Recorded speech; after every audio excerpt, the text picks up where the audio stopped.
Kumusta mga brad? Sa ngayon nga po medyo maingay yung kategory ng mga underbone. Yan nga po ay dahil kay Honda Winner X. Marami nga pong tao ang natuwa, pero marami din po ang nalungkot. Oo nga, natuwa yung iba kasi sa wakas mabibili na nila yung motor na matagal nilang pinapangarap. Yung iba naman malungkot kasi sa sobrang tagal nila nag-antay, bumili na lang sila ng ibang motor. Samantalang kami, doble ang lungkot. Matagal na nga nag-antay, wala pang pambili. Piste.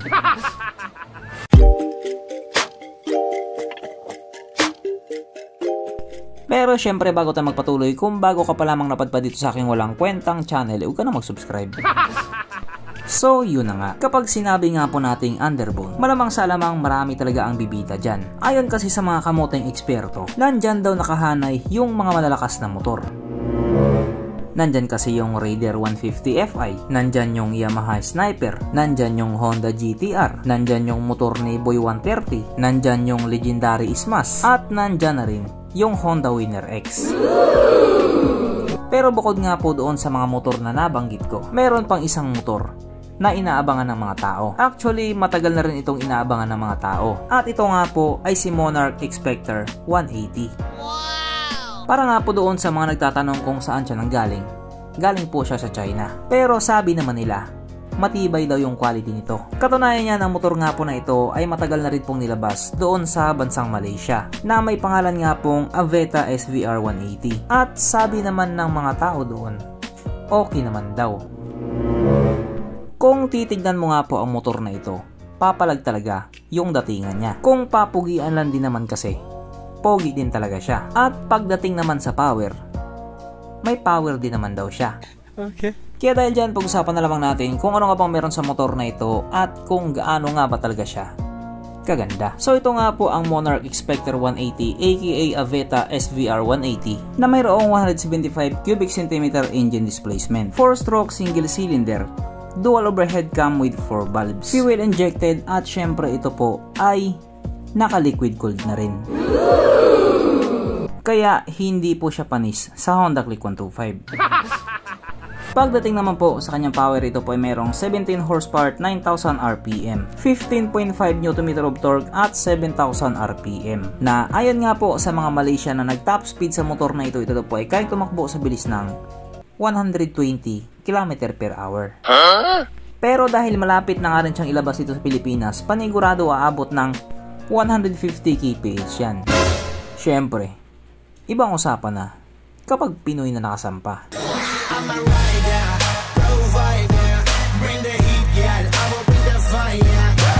Ang kanyang tangke ay kaya magkarga ng 6.5 liters fuel tank capacity na kumukonsumo naman po ng 40 to 45 kilometers per liter. So kung ganun nga po, matipid siya sa gasolina. Ang sukat ng kanyang gulong 90/80/17 sa harap at 120/70/70 naman sa likuran. Syempre pares na po itong naka-tubeless. Pagdating naman po sa kanyang braking system, ito po ay naka-disc brake sa harap at disc brake din po sa likuran. Kaso lang, wala po siyang ABS. Ang kanyang seat height ay may taas sa 790mm at 165mm naman ang kanyang ground clearance. At ang motor nga po na ito ay may kabuuang bigat na 113 kg lamang. So para nga po sa isang 180cc hyper underbone, magaan po siya.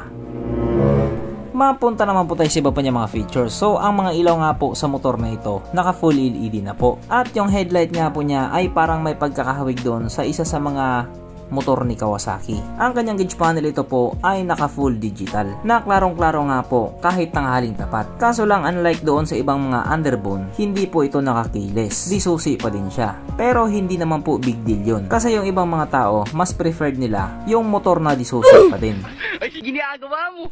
Pero syempre, meron po siyang USB charging port na para kahit saan ka nga po magpunta, hindi ka na mangangamba na baka malubat yung cellphone mo. Eh kasi nga, manonood ka pa ng Cornhub.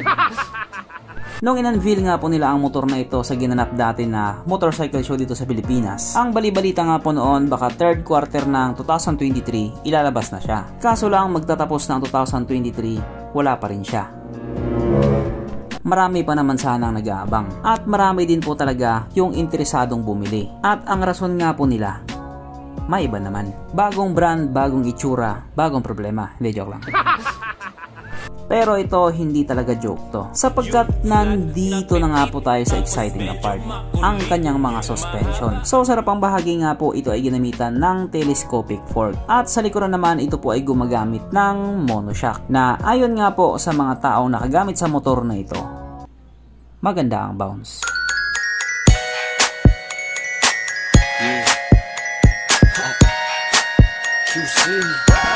Syempre may bonus pang isa.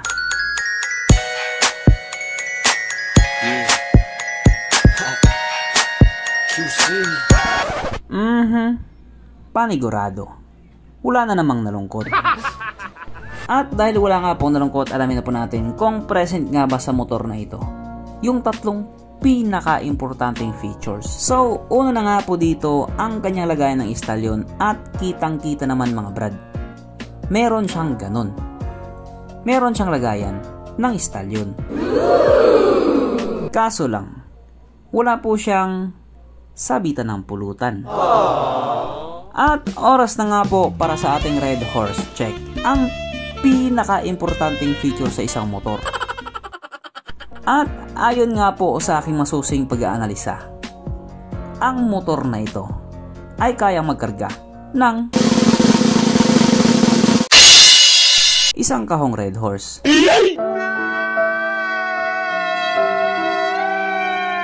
So therefore ang motor na ito, ayoko na lang mag-talk. Regarding naman po doon sa presyo niya, wala pa po tayong idea. At isa din po talaga yan sa gustong malaman ng mga tao kung magkano yung presyo. Kasi kung yung presyo niya mas mababa doon sa presyo ng mga leading brand, panigurado maraming magkaka-interest dito. Sa itsura pa lang kasi niya, may panlaban talaga or may panama din naman talaga. Kaya kung sakaling magustuhan ng mga tao ang presyo nito, papatok talaga to. At maliban nga po doon sa Honda Winner X, hinihintay din talaga ito ng mga tao. May iba nga po na kapag hindi kinaya ng budget nila yung Honda Winner X, dito daw sila pupunta. Wala naman daw masama kung sumubok ng ibang brand, kahit galing pa daw sa China. Sa panahon daw kasi ngayon yung ibang produktong galing China, matibay na daw talaga. Katulad na lang daw doon sa mga motor ng CF Moto, galing China pero maganda daw ang quality. At isa pa nga po doon na ang motor nga po na ito ay nilabas na rin doon sa Malaysia. Yung feedback nga po ng mga tao doon sa kanya, okay naman daw, maganda. Kaya umaasa nga po ang karamihan na kapag tuloy nilabas na siya sa Pilipinas, maganda rin yung magiging quality niya,